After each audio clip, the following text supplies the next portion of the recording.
El blues es la base de muchos de los géneros populares del siglo XX. No existirían el jazz ni el rock, tal como los conocemos hoy, si no se hubiera desarrollado antes esta música, que es su raíz. El blues nace en algún momento de finales del siglo XIX, en el sur de los Estados Unidos, en los pueblos bañados por el río Mississippi, y es de origen negro. Al parecer, los cantos traídos a América por los esclavos africanos se fueron transformando, encontrando nuevos instrumentos como la guitarra y una estructura cíclica y poderosa.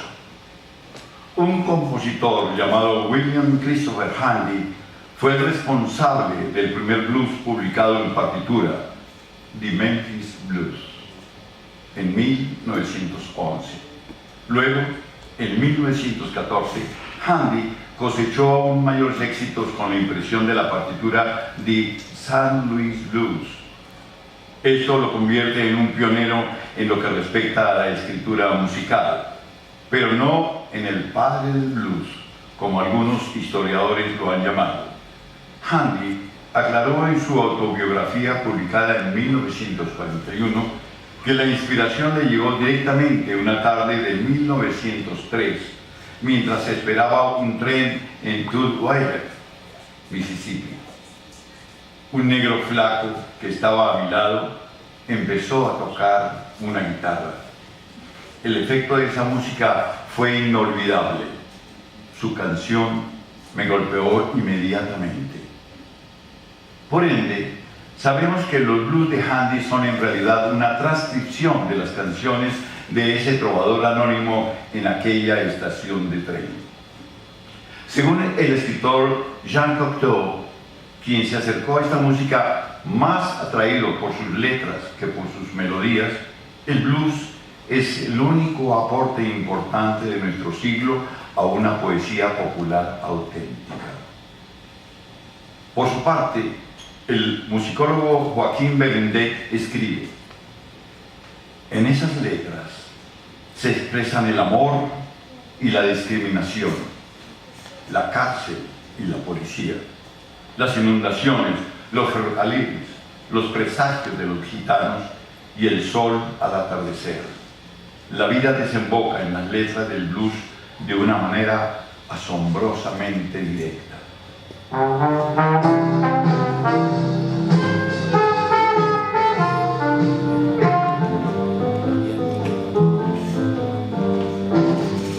Folks, I've just been down to Memphis down. That's where the people smile on you all the way. Bueno, el teatro principal, la Universidad Santiago de Cali, la Universidad del Valle, la Facultad de Arquitectura de la Universidad del Valle, el Cine Club de Cali, Andrés Caicedo, Luis Espina también, como que empezamos Ciudad Solar, que fue una casa comunitaria que tuvimos con el Fernando Guerrero y donde empezamos. Ese era un Cali que nos hizo.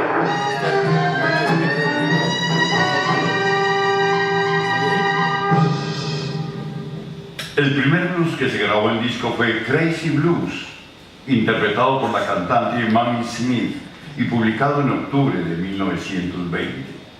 4 semanas más tarde, el disco había vendido 75,000 copias.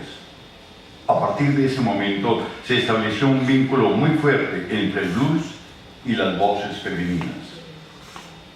Prácticamente todos los blues grabados durante la primera década, los años 20, son hechos por mujeres. El blues de interpretación masculina tuvo que esperar casi 10 años para ser exitoso en términos discográficos.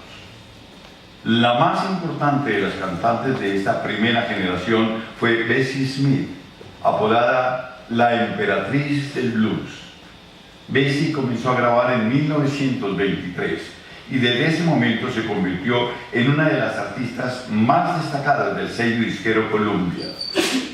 Su primer disco incluía la canción Downhearted Blues, que se convirtió en éxito de ventas, incluso superando las cifras logradas por su antecesora Mamie Smith.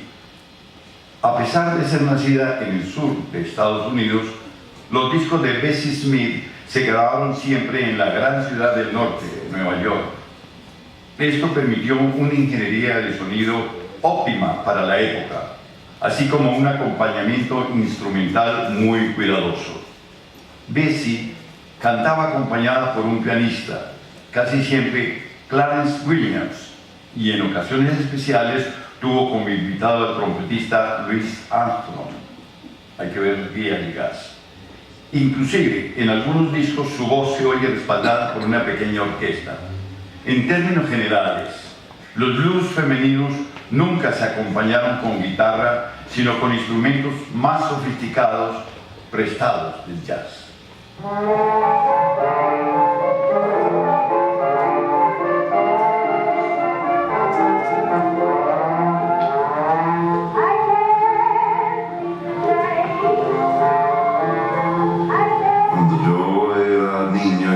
Versalles, pues ese era un barrio que todavía muchas de las calles eran sin pavimentar. Cali era una ciudad muy pequeña,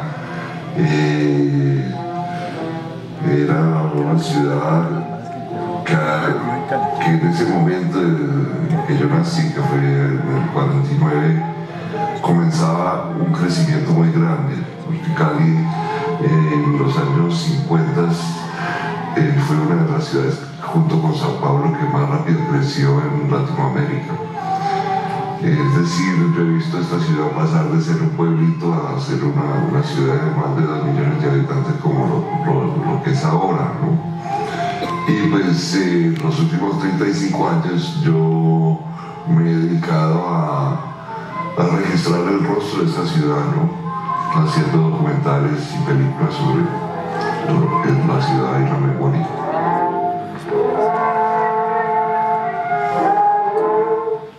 Entretanto, un estilo de blues más crudo se desarrollaba en todo el sur de los Estados Unidos. Su primer exponente importante, el guitarrista Charlie Patton, hizo sus primeras grabaciones en 1929 y ha sido considerado como el fundador del estilo de blues del Mississippi, que solo requería una voz y una guitarra. El historiador Giles Oakley lo define como un acróbata de la guitarra. Se pasaba el instrumento entre las piernas, detrás de la cabeza, o lo depositaba en el suelo. Todo esto sin parar de tocar. A estas grandes cualidades de guitarrista hay que sumarle una voz ronca muy característica. Uno de los herederos de estilo que dejó Patton fue Robert Johnson, con una vida de la cual se saben pocos detalles y apenas unas 30 canciones que dejó como legado. Robert Johnson ha terminado convirtiéndose en un mito entre los músicos de blues e incluso de rock. Nació en 1911, divagó por el Mississippi tocando su guitarra en espectáculos y reuniones y murió a los 27 años, al parecer envenenado. La leyenda cuenta que en principio Robert Johnson no era un buen guitarrista, así que decidió venderle su alma al diablo a cambio del talento. Así que durante 2 años estuvo perdido, nadie supo de él. Cuando regresó en 1936, era sumamente creativo con la guitarra y comenzó su carrera discográfica. Las grabaciones de Robert Johnson siguieron publicándose después de muerto. Es particularmente importante su disco King of the Delta Blues Singers, que apareció de manera póstuma en 1961. Este disco fue escuchado por jóvenes ingleses en la década de los 60, particularmente Eric Clapton y Keith Richards, guitarrista de los Rolling Stones, que lo recibieron como un compendio de sabiduría musical. Clapton ha dicho que ese disco fue una inspiración temprana.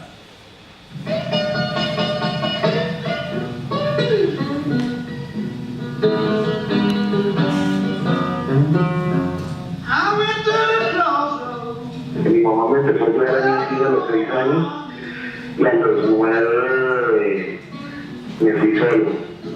Me fui solo al Teatro de Variedades que existía en ese tiempo, ahí por el barrio de Santa Elena Colón.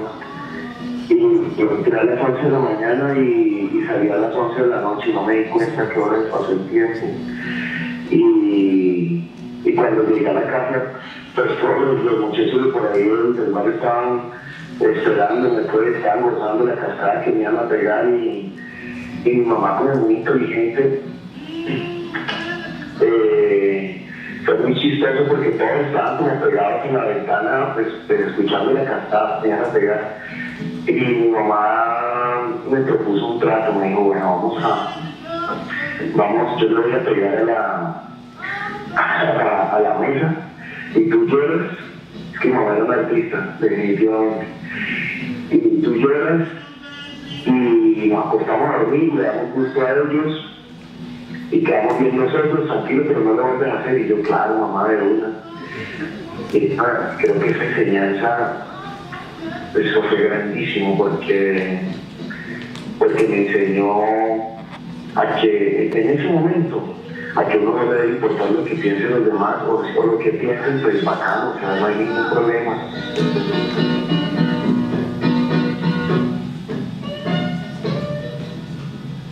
En 1943, algo cambió en el sonido del blues.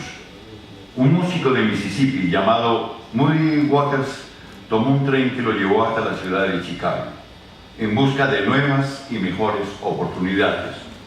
Allí, en Chicago, conoció una escena musical muy activa que lo cautivó. Pronto estuvo tocando en los clubes nocturnos una guitarra eléctrica, lo cual terminó de darle un sonido muy diferente. En una entrevista para la revista Guitar Player dijo: